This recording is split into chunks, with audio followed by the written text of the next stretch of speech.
saya ambil gambar ya Bapak. 1, 2, 3.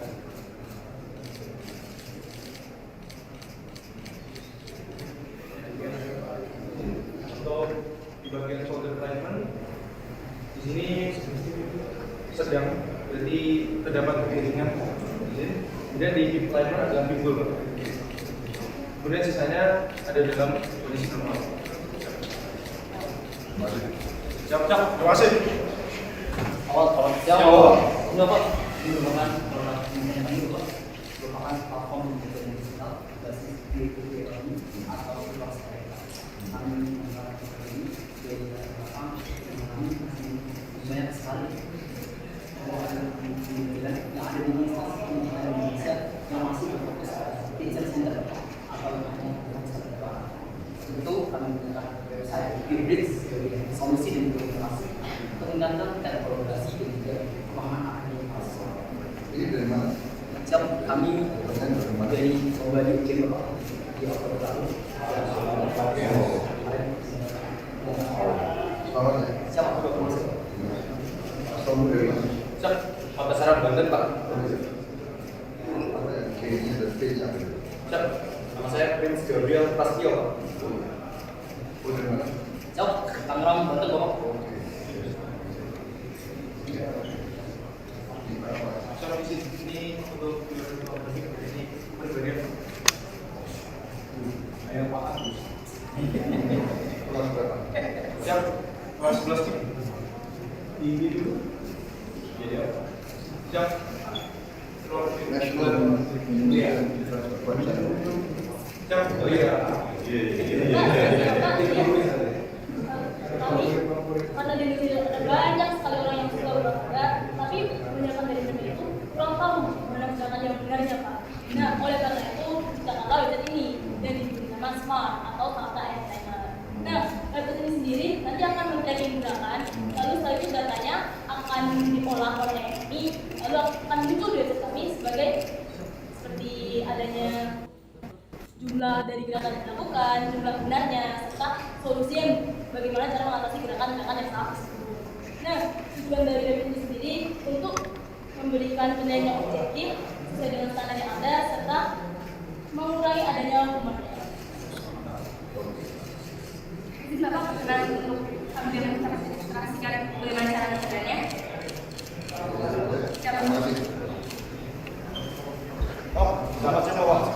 Sebelumnya mohon izin, pada kesempatan kali ini kami menemukan sebuah terobosan, yakni alat hidrolisis di mana berguna untuk mengolah limbah plastik menjadi minyak bahan bakar Pak izin.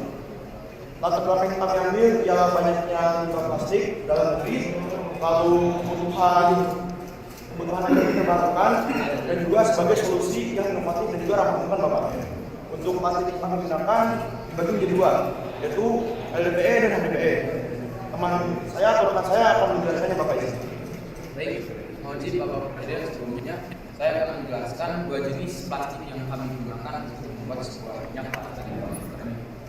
Jadi ada dua jenis, yaitu HDPE, yaitu jenis plastik yang memiliki rantai karbon rapat dan panjang sehingga sulit untuk diuraikan. Namun dari HDPE ini dia menghasilkan minyak yang buruk, jadi tidak disarankan untuk kami untuk membuat dalam jangka waktu yang pendek. Di sini yang satu lagi kami akan menemukan sebuah plastik dengan jenis LDPE, di mana dari jenis plastik ini memiliki rantai karbon yang bercabang dan longgar sehingga mudah untuk diuraikan, lalu minyak yang dihasilkan pun jernih Pak. Dan ini yang kami sarankan untuk mengolah limbah plastik dalam jangka Prosesnya bagaimana? Prosesnya? Izin Bapak, untuk proses pengolahannya itu plastik kami masukkan ke dalam panci bertekanan tinggi Pak. Pak, ada ini Pak. Panci ini. Siap Bapak. Nanti kami tutup, lalu kami panaskan dengan suhu kurang lebih dari 850 hingga 1000 derajat Bapak. Kemudian energinya dari mana? Pakai energi apa? Tenaganya dari mana? Izin Bapak, karena ini masih skala kecil, Iya. kami masih menggunakan kompor Bapak. Namun Kompor. Siap Bapak. Untuk skala besarnya, kami nanti akan menggunakan dari panas matahari yang disalurkan lewat panas surya Bapak. Kita lihat hitung ya, berapa keekonomiannya. Siap Bapak. Untuk menghasilkan 1 liter berapa? Ya.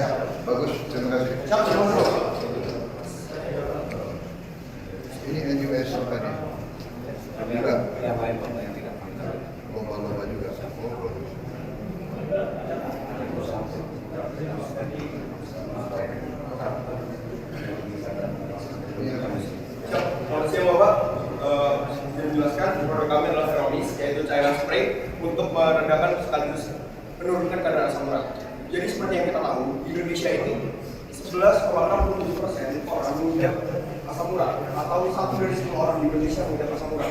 Jadi saya siap, tidak boleh kalau disaring lalu blender, lalu saya siap, siap di bagian sedang tahu Bapak izin. Secara rutin ini sudah ada 12 responden kami yang menunjukkan penurunan tertinggi sekitar siap turun. Siap diberi. Siap.